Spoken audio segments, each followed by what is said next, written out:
stand up. We gon' make some moves tonight. Yeah, stand up. Got something to prove tonight, so stand up. We ain't gonna plan tonight. We gonna take action on our dreams and fight, alright. We ain't gonna stall, never stop. We gon' make it all till it's out. We ain't gonna plan tonight. We gonna take action on our dreams and fight, alright. Hey folks, what's going on? My name is Scott Churchson alongside Mr. Bill Akins today, and welcome to MLS Sports Writers Discuss. This is actually the end of week 3 and match day 3 for the MLS season. We'll be talking a little bit about that, recapping some things going on with the world of the Philadelphia Union, arguably one of the weirdest red cards I have ever seen in my 6 years of covering this league, expansion in the MLS Pro side of things, and also a little bit of a gambling scandal going on. So we'll be talking all about that and more. But first of all, Mr. Akins, how are you, sir? Good, doing good, Scott. How are you? Not too bad. Not too bad. Appreciate the time. The weather's finally better at this point. You know, the 27 inches of snow that we got 2 weeks ago is all gone at this point. So I'm digging that. So thank God we're kind of almost into spring. So yeah, I know. It's been a long winter. Yeah, to say the least. But you know what? I think we're through it. Knock on wood. So yeah. All right, so I wanted to talk about this right out of the gate. This is something, I was at the match for this. This was something that occurred for the NYCFC and Orlando City match. I want to play this for you. Audio is on mute, but I know you haven't seen this yet, and that's actually really good here. So pass across of D'Amico Fernandez Marcao, and you see Maxime Crepeau from Orlando.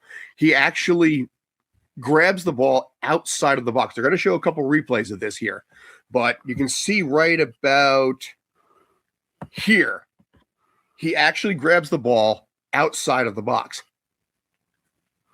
And now one of the things that we've learned from some of the MLS and NYCFC broadcasters is the fact that the dimensions of NYCFC and Yankee Stadium specifically are, you know, while legally they are proper, it is extremely difficult to see certain angles and get a proper sense of dimensions because of the way that the entire pitch is laid out in proportion to the stadium itself and also the seating. So I wanted to get your thoughts on this real quick. You can see, like I said, he's out of the box here. You know, immediately everybody starts to flag for a red card on this. You know, they start to flag, you know, Nico was there. We were up in the box. We were looking at this thing and, you know, did this really happen? And lo and behold, what ended up happening as a result is NYCFC ended up picking up 5 goals while playing up, not only playing up one man, but with Orlando actually not having their own starting goalkeeper and forced to use a backup. So New York ended up scoring 3 in the first half, 2 in the second half, and cruised to a 5-0 win in their home opener. Well, when I look at that, it looked like was he fully out of the box? It looked the to ball me was like out of the box when he had hand contact on it. Let me go back to that point again. Yeah, I mean that's a boneheaded play. I mean that's no doubt about that. It's yeah. You know, let me go back to it for a second. You should know here. that. Yeah, I mean, it's close. It's very close. Yeah, in our case, we actually, like I said, we saw it from the box. We saw it from the press box because right there, like I said, you can see the ball is past the line, and his hands are clearly on the ball itself. Granted, he's fuzzy here, but you can see there was definite impact on the ball. You know, as a handball outside of the box, which is a pure red card.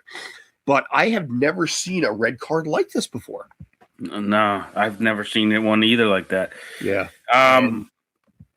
Yeah, I mean, you know, that is, now that I look at it, I would like to see a more, I don't know, I would like to see something like from the sideline. I know that's probably not possible, but to actually, I mean, he is outside. I mean, it's you know, it's not like in American football where you're looking at, you know, was there 1 foot on the line or so? He's clearly out of the box. But sorry, go ahead. No, I was just saying he's clearly out of the box. I mean, when you look at it, regardless of the angle. So, But yeah, the issue is part of the problem is the pitch being inside the dimensions of Yankee Stadium versus a regular arena. So sorry, NYCFC fans, when you have Etihad Park next year, you're not going to be able to have this kind of a luxury because of the fact that it's going to be proper proportion. The stadium seating is going to be matching the pitch itself. So this is something I think personally, this is what Crepeau got thrown off by, and as a result, it had such a massive impact for a team that really needed to get a win there. Right. Yeah. Yeah. I mean, it's, you got to know your surroundings. You got to know, I mean, regardless of the maybe the differences in the pitch or whatnot, or there's a lot of things that can throw players off. I know they were talking about, like, in the USL, for instance, there's a couple teams that share fields with minor league baseball teams, and they said sometimes they've had, like, in different, like in the center line, there's been fields that have had, like, weird, like the stands aren't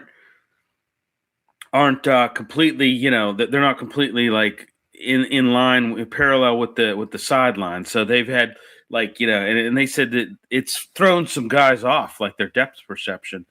It's thrown some guys off whenever they have, like, a kind of like a cove because of the outfield. So I don't know. I'm not a big fan of sharing fields especially with a base, in Yankee Stadium. I mean, that field too. Wow, that pitch. I was just going to bring that back up here. I wanted to pull that back up. Yeah, this pitch. Let me see if I can get a little bit of a wider shot of this. That's pretty bad. Yeah, we saw this, and all of us were up there. It's like, this is clearly what happens when the Yankees are not playing, because the groundskeeping crew is clearly just trying to phone it in right now. Right. And yeah, this was arguably the worst pitch I have ever seen myself. And pretty bad. When you compare it to what Subaru Park has, or obviously with you for Highmark with the USL, this was just, oh my God, this is ugly. Yeah, it is. I'm sorry, there's no way around it. It's terrible. Yeah, it is. It is bad. You talk about Highmark. I'm not a big fan of the turf either, but turf versus grass that's a big conversation in its own right. Yeah. But man, that is a pretty bad pitch. I mean, I know it's March and they may have some issues with the upkeep of it, but I could guarantee you that once the Yankees start playing on it, it'll look a lot better. It'll look a lot better. Plus, like I said at the beginning, I mean, we just had 27 inches of snow. So I'm sure that probably made it a little more difficult in order to keep it the way it is. I'll be curious to see what happens this weekend, because they got 2 more matches at Yankee Stadium before I think they go to City for a match or a road game. I forgot which. But I want to see what it's going to look like when it's, 65, 70 degrees, maybe some mild rain, but not the literal blizzard we just had.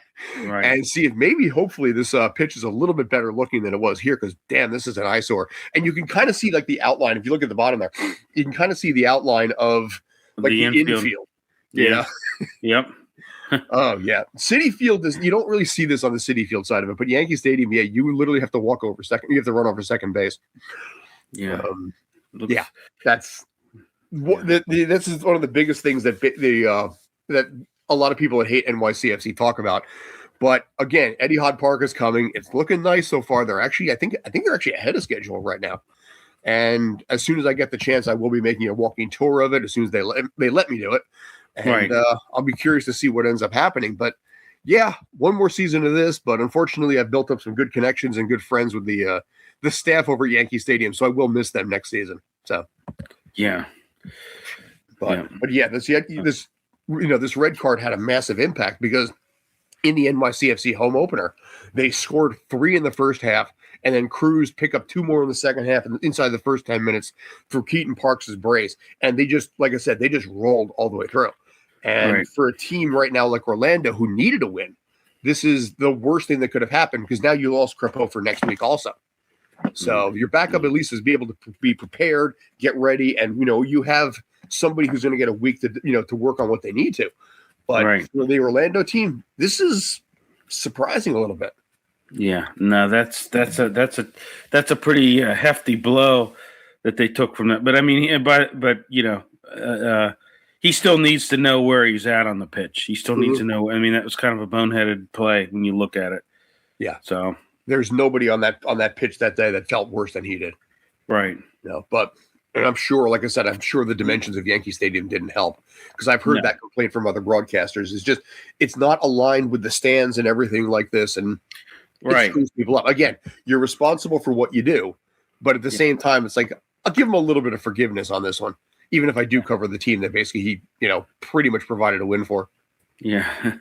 Well, you got to. I mean, regardless of what's around the pitch, you still have to look at the lines on the field and know where you're at. Sure. So, but all right. So NYCFC currently is 2-0-1 right now, best record in the East, which I can't remember the last time I saw that one myself. But it's an interesting run for now, and 7 I think the next 11 matches are going to be at home, so that'll be curious to see what they can run up there. On the other side of the fence, however, heading down the turnpike, down to the Philadelphia area and Subaru Park, you have a team that went from Supporter Shield to now 0-3. Now, a lot of that is based on the fact that they let go and traded away a lot of the key pieces that brought them success the last few years. Ty Baribo's gone. Jacob Glesnes is gone. Gazdag obviously went midseason last year. But this is a team that's 0-3. And my question is this panic time in Philly, and is Bradley Carnell on the hot seat? Well, I mean, I tell you what, it's pretty shocking that they're 0-3. Their most recent loss, they lost to San Jose 1-0 at Subaru Park, and they outshot the Quakes 13-8. They've allowed 4 goals and they've only scored twice. Currently right now, but I don't know. I mean,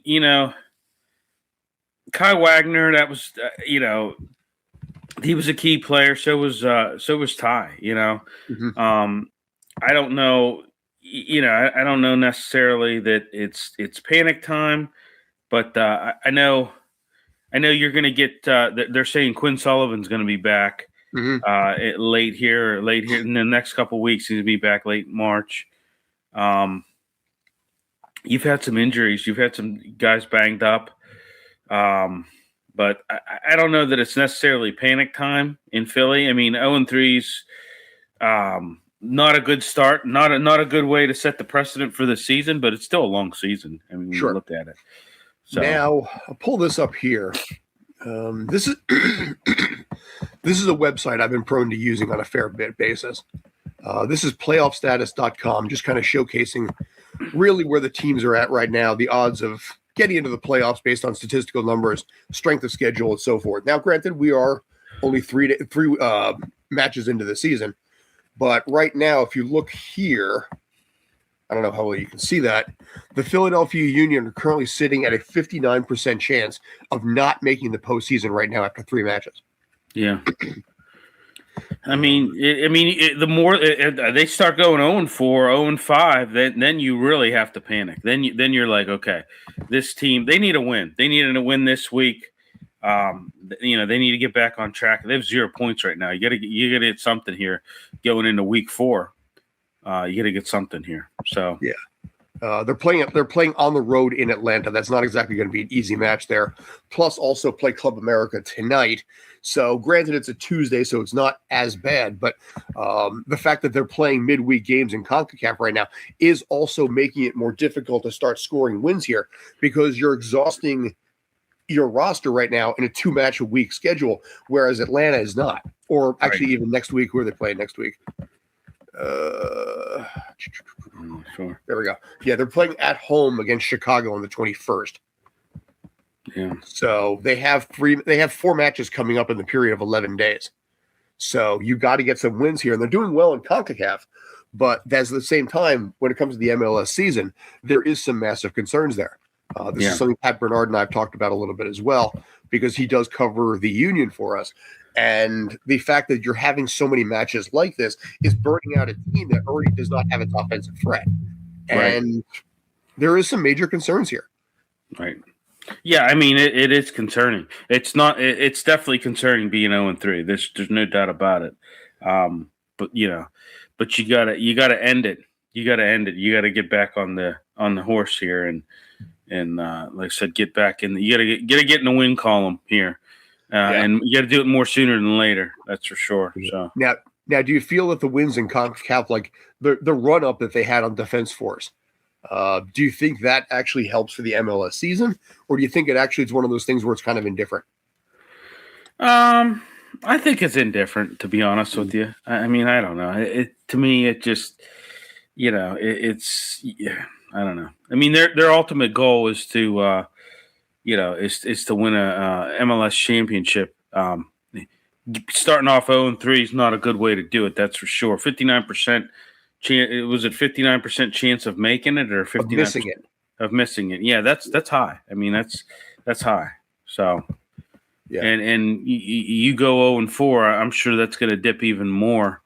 So not a good start. I agree. Not a good start. There's already chirping right now about what happened with Bradley Carnell in his second season with St. Louis, because his first season was actually a really good season. And he took this, this brand new expansion team, darling of a team. San Diego hadn't done their thing yet. So it was nice to see an expansion team have success right out of the gate. But year 2, they just dropped and he was gone.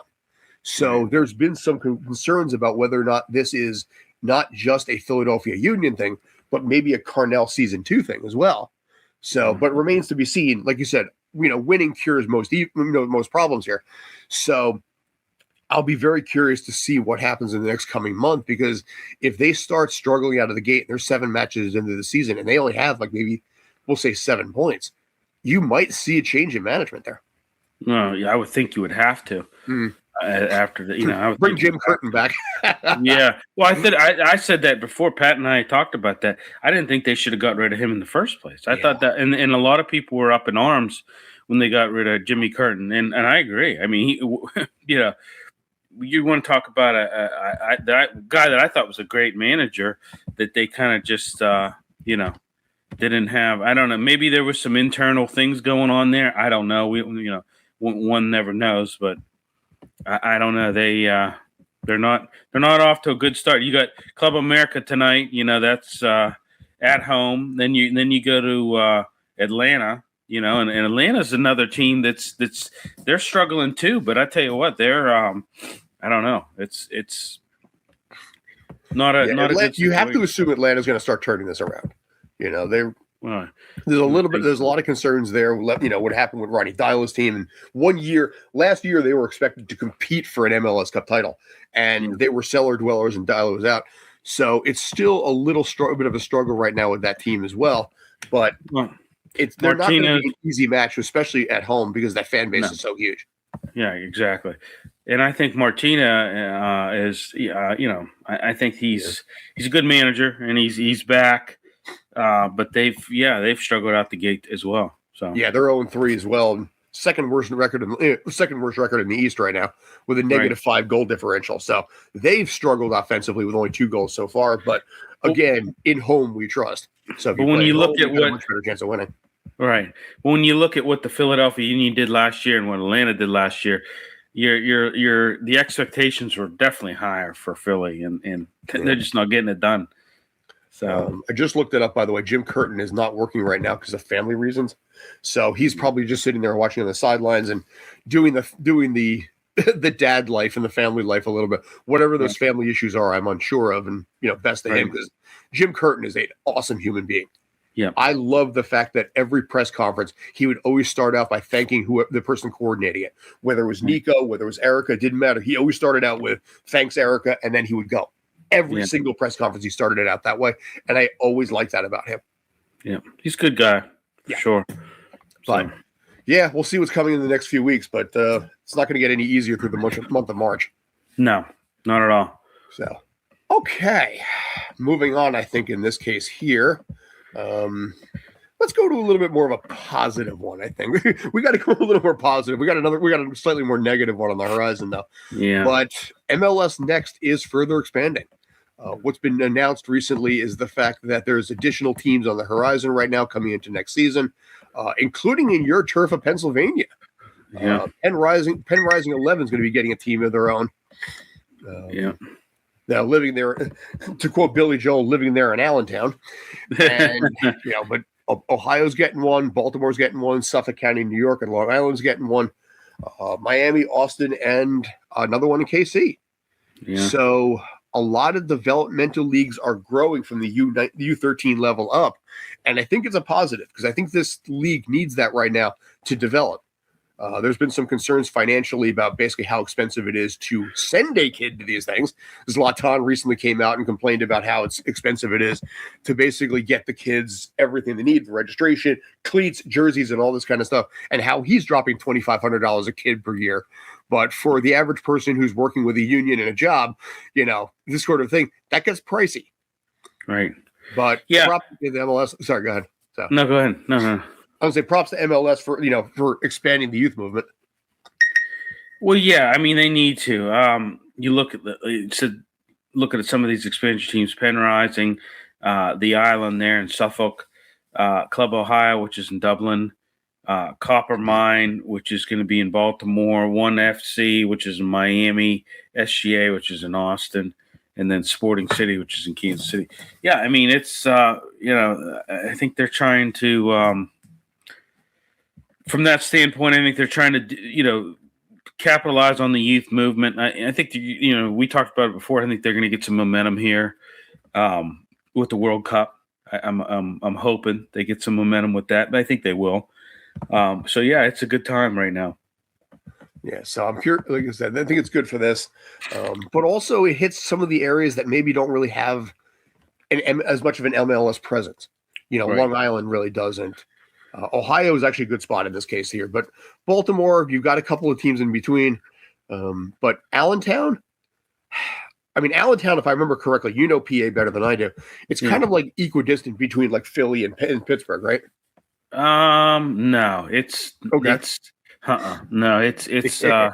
Where is it really in this case? Learn me something here. So, Allentown is far east. It's very far east. If anything, I think Allentown's about smack dab in the middle. It's closer to Philly, but it's not too far from New York either. It's probably smack dab in the middle, I want to say. Right. I'm gonna get myself some knowledge here. Yeah, I believe it's north of Wilkes-Barre. So if I remember, I actually have family out there. They're a little bit west, but. Yeah, no, Allentown is definitely far east. It's about an hour and 15, hour and 30, depending on up northwest of Philly. Yeah. So how about Pittsburgh? Yeah, it's 4 hours east of Pittsburgh, 4.5 hours. Yeah, okay. Yeah. So it's pretty far away. So yeah. Sorry, my knowledge of Allentown is usually limited to Billy Joel songs. You might have been thinking of Altoona, Altoona is kind of like it's kind of smack dab in the middle between Pittsburgh and Philly. It's definitely central. So I admit that my knowledge of Pennsylvania, for the most part, comes down to Philly and Route 80, and that's about all I got. Maybe like Stroudsburg or Scranton, depending, but right. But yeah, the nuances of the Keystone State are not my strong suit. But when it comes to MLS, though, like I said, the expansion is nice. Additionally, on top of that, let me swing over to here. Cleveland's new team has got a logo, which is nice. Let's see if they do this. There we go. They're calling it Forest City Cleveland, which I think is a nice little name there. In reference to the tree aspect, the trees that are there, including a 350-year-old tree that's in Cleveland. So respect to that. I think I dig that part. Yeah. So yeah, that's pretty cool. Yeah. But we'll be interested to see what happens there. And of course, going forward, especially as Don Garber ends up stepping down, the new generation of ownership of leadership takes over. We'll see what happens. So yeah. All right. We good there? We're good. God, we are flying through this here at this point. We are. Okay, so back to some less than positive news in this particular case. Word recently came down. If I can find the link here, there we go. We've had ourselves a little bit of a gambling scandal. Derek Jones and Yaya Boa, when they were playing with Columbus Crew, recently came out and were under gambling for 2024 and the 2025 season apparently, and they have gotten a lifetime ban from Major League Soccer. Curious to get your thoughts a little bit on this, get your opinions on whether basically a lifetime ban was proper. Any thoughts you've got across the board? Well, I don't know that a lifetime ban was proper. That just, I understand they want to try to take the, they want to, this, it's almost like it's no tolerance for MLS, in that aspect. Both of these guys, this isn't just a little bit of gambling here and there, this is extensive gambling by both of these guys. In the 24 and 25 seasons, and including on their own matches, which is not. Yeah. When you're correct. When you're doing that, I think it was one. I think both players bet on one of them to get a yellow card during a match. They shared inside information with other bettors. They did a lot of stuff. There's just, I understand they're looking at the MLS is probably looking at what has happened in the NBA and in some of these other leagues. And I still believe we're going to see some more scandals uncovered in some of these. I think in the NFL, it's on the horizon. I definitely think it's coming, but I think that they want to. They're looking at just match integrity. They're looking at that, and they're saying, "Hey, this is not.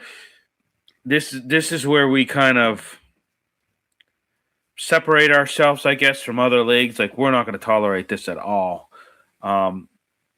That being said, though, I don't know that a lifetime ban is pretty harsh, and especially today's landscape, Scott.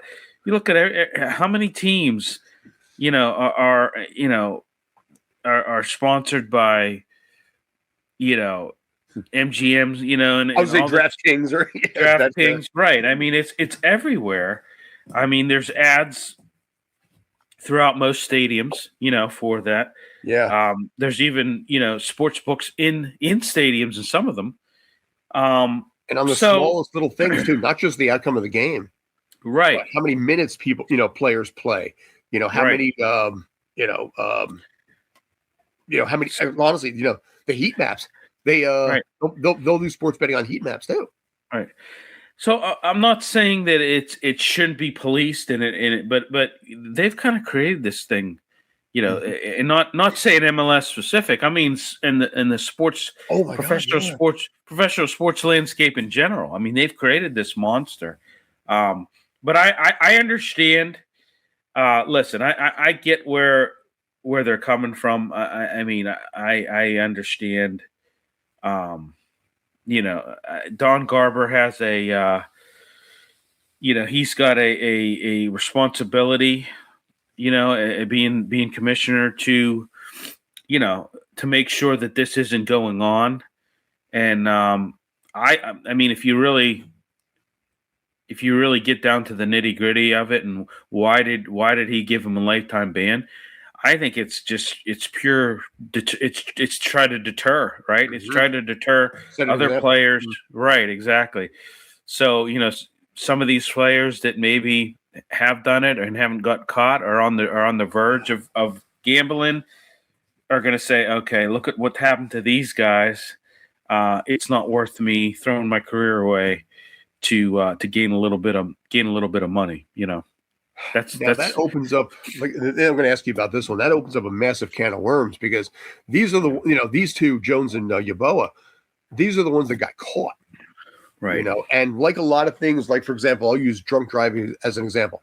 Now, for every 300 drunk drivers on the road, one gets arrested statistically, if I remember the correct number is. Now, is it 300 to 1 here? Probably not. But at the same time, you have to assume there are other players in MLS right now, or Next Pro, or USL, or any of these things, because like you said, it is so rampant that you have to assume that there are other players out there that are engaging in this, and honestly, probably shitting themselves sideways about it. Well, yeah. I guarantee you there's others that are that are involved, but maybe there's not enough. I don't know. Maybe there's not enough evidence on it. Maybe there's not enough. It was just a one-time thing, or a one-off here and there. These guys were doing it extensively. They did it extensively. I mean, we're talking about 2-year span here, and they were doing it consistently, and even doing it on their own matches. Now, how in the world they would think that they wouldn't get caught is beyond me. I don't know how they thought that, this is not going to catch up with me eventually. Maybe they thought, well, this is not, a league maybe that is going to really necessarily look into this as much as some of the other leagues. But like I said, that's not the case. I mean, Don Garber has made it very clear that he wants to commit to not having this in the game, and I agree with him. But at the same, like I said, the same token, they've created this monster, and so I wouldn't be surprised if there's some other players that maybe, that are maybe brought to the light on this, and maybe I don't know that it's necessarily over, Scott. I think we may see some other players. And I think when it comes to, we talked about this a little bit, the opportunity for World Cup to promote MLS, this is not, right now it's not a big scandal, but it could absolutely become one. Now, I pulled it up here. I did see this. You had mentioned about the yellow card. I did find this. The article does talk about that, where back in 2024 they both bet on Jones to get a yellow card, and guess what? He did. So This kind of thing, again, it's not just wins and losses and who scores what. It's the smallest little thing here. It could be substitutions. There's a lot of concerns that exist on how big this sort of thing is, and is this something that eventually sports betting inside the game will be treated the same way as, say, a drug addiction or an alcohol addiction is? Because I think we have a great deal of sympathy when it comes to, like, when CC Sabathia went in for alcohol. All of Yankee Nation was like, okay, we're behind you. We believe in you. You're amazing. When Jason Giambi was struggling with, the steroid problem, and he came out, like, during the Yankee era, he's like, this is what happened. We had a little bit of sympathy. Mm-hmm. Will the fan base in general, across all sports, develop a sympathy for players that get caught up in gambling and sports betting on their own team? Well, here's the thing. I look at it like the league and the MLS. These guys, aside from Messi, these guys aren't making huge amounts of money, mm-hmm. right? Their contracts aren't swollen like they are in the NBA, MLB, and NFL. So maybe there's going to be a little bit of, like, hey, these guys don't make a lot of money as it is, Yeah, okay, so they gamble, try to make some extra cash, maybe we'll give them a little bit of a free pass. Doesn't look like the league's doing that, but maybe mm-hmm. some of these fans would kind of see it that way. I'm not sure. Maybe I feel like I'm in the minority on this one, to be honest. Yeah. I mean, I don't know. I mean, it's regardless, I mean, you cannot have that in sports. I mean, I know it sounds like a broken record, but they've created this. They've created this across professional sports. They're the ones that have created this, So what did you think was going to happen, And it's not. It's one of those things where it used to be, kind of this small thing, but then became so mainstream. It amazes me sometimes when we talk about the sports betting side of it. You get people like, Kevin Hart, Jamie Foxx, Wayne Gretzky. Wayne Gretzky's I forget which one it is, maybe BetMGM, but you got BetMGM with this. And it's like, what kind of deal did he have in place that required him to do these commercials? I don't think it was a money thing, but a lot of times it's like, well, if you agree to do this project here, you have to do commercials for this project over here. So I would suspect that maybe it was something like that. But, Snoop Dogg is doing some stuff with this. Neymar did some, I think, with sports betting. And I don't know. I have to find this out. But I have to assume that sports betting is probably much more tightly regulated in foreign countries, in Europe, in Asia, versus where it is here. Because honestly, the money might not be there. Right.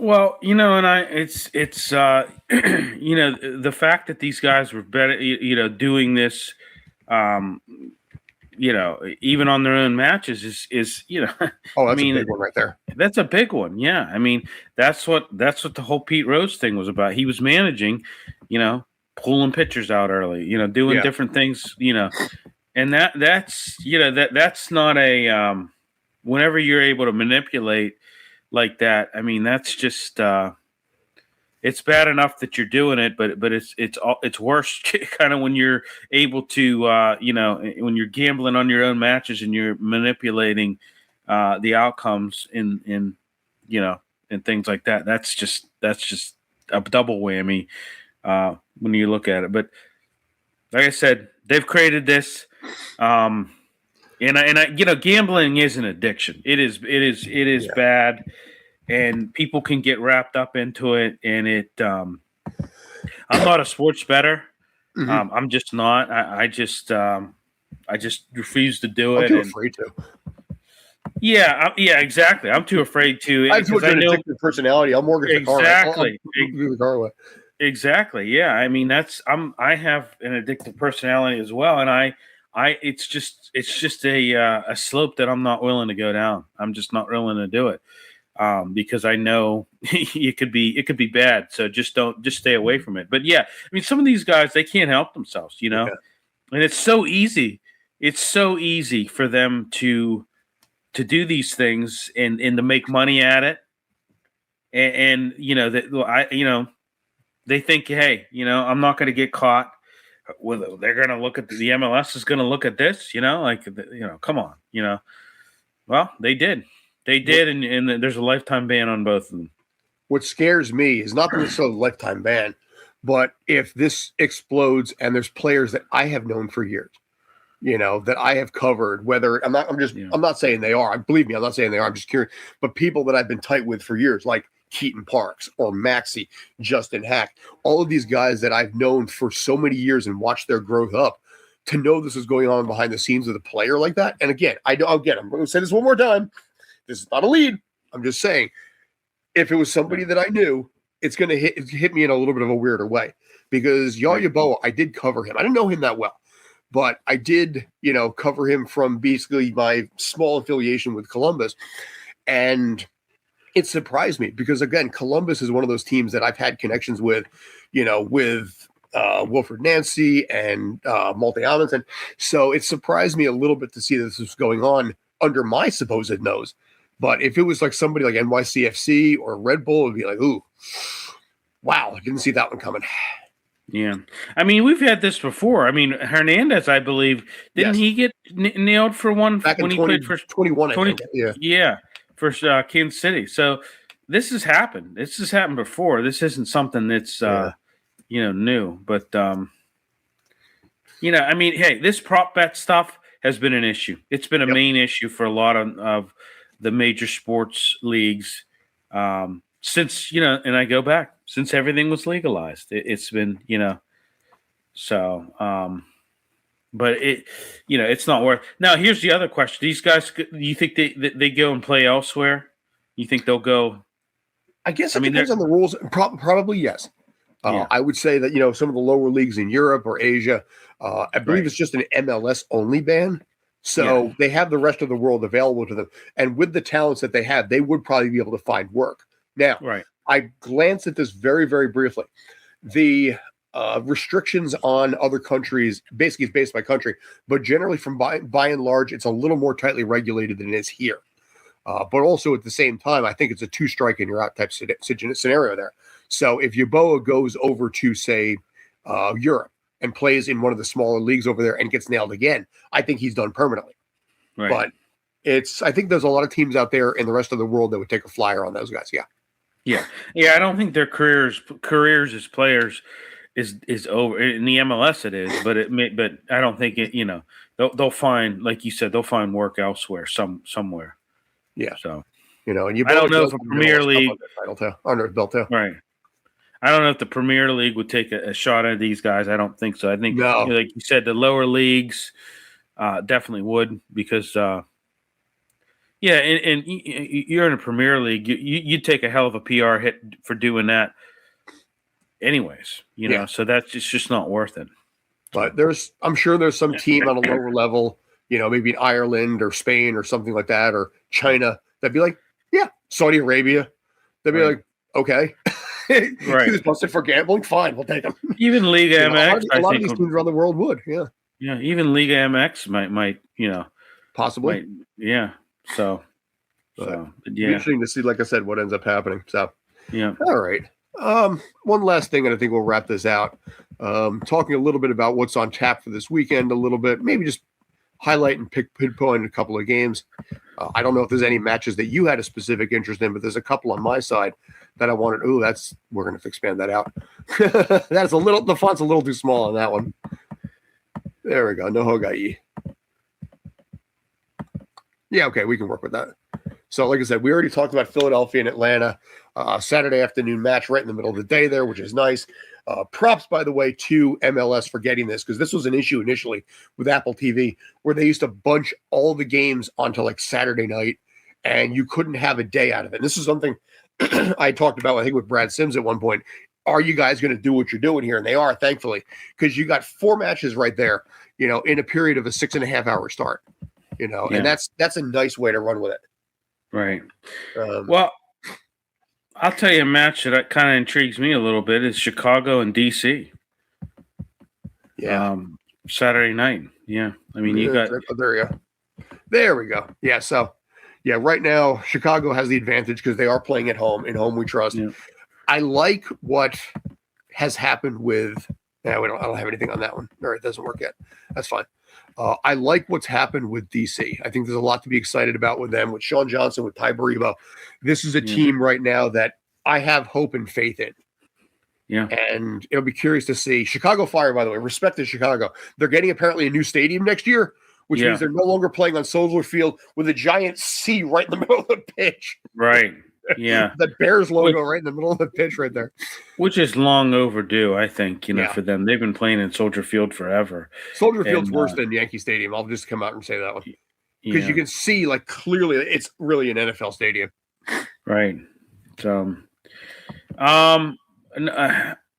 here's another match I'm looking at is New England and Cincinnati. New England's that's another team that's got to get off the schneid too. I mean, they're 0-2, and it's just for a team that at least the prognosticators that I listened to were really expecting them to be a lot better this year, and then what they've been, and they just haven't done it. And New England's had some issues. New England's had some issues. Cincy, Cincy's going to be in there somewhere. Right. They were my pick actually last year for the MLS Cup title. You disappointed me, Cincy. But yeah, no, I think New England will still turn it around. Again, like you said earlier, it's still an early season. Yeah, so it is. I wouldn't sweat it too much. But again, you're reaching that point where some of these matches are becoming must-win matches. Yeah, you got to get something on the board there. San Jose and Seattle, I think, will be a good match as well. You've got a 3-0-0 versus 2-0-1. So, yeah, I mean, we're like I said, we're in the middle of the season right now. Things are getting underway. It's a lot to be excited about. But and I'll tell you what, by the way, you meant go ahead. Sorry. No, go ahead. No, I was going to say credit to Vancouver and Brian White, who's already got 3 goals for the season. But yeah, I'll tell you what. Let me just say something about San Jose. Boy, they got some goal scorers, huh? Yeah, they got some guys that can score goals. I mean, you've got Muni, you've got Buda, you got Judd. These guys all have 2 goals apiece. In 3 matches, they're all they've got some goal scorers on that team. And again, this was a team last year when Bruce Arena came in and they made the changes that they made. This was a team that there was some excitement to. And that was something where they weren't going to basically really crush it where they're going to be 3rd, 4th, or 5th place, but they were going to at least make October interesting. Which, when it comes to the end of the season in San Jose, whether it's the Sharks or the Earthquakes, usually by the second half of the season, you're pretty much done anyway. So there's a lot to be fired up and excited about when it comes to San Jose because, yeah, like you said, they're off to a really good start right now. 6 goals, none given up, and 3-0. Right. Yeah. I think they're one of 6 teams in the league that are currently undefeated. Right. Yeah, and they got guys that can score goals, and that's they've got finishers. So yeah, so so we'll see what ends up happening. We'll recap week 4 once that's said and done. I'm good at this point. Do you? There we go. Do you have any other final thoughts, or you think we're good? I think we're good. I think we're got one week of USL in the books. Opening weekend last weekend. Riverhounds, my Riverhounds. When's your home opener, by the way? Team that I cover. That's not till the end of the month. They have an Open Cup on March 17th, but that's not. They don't. Their first home match is towards the end of the month.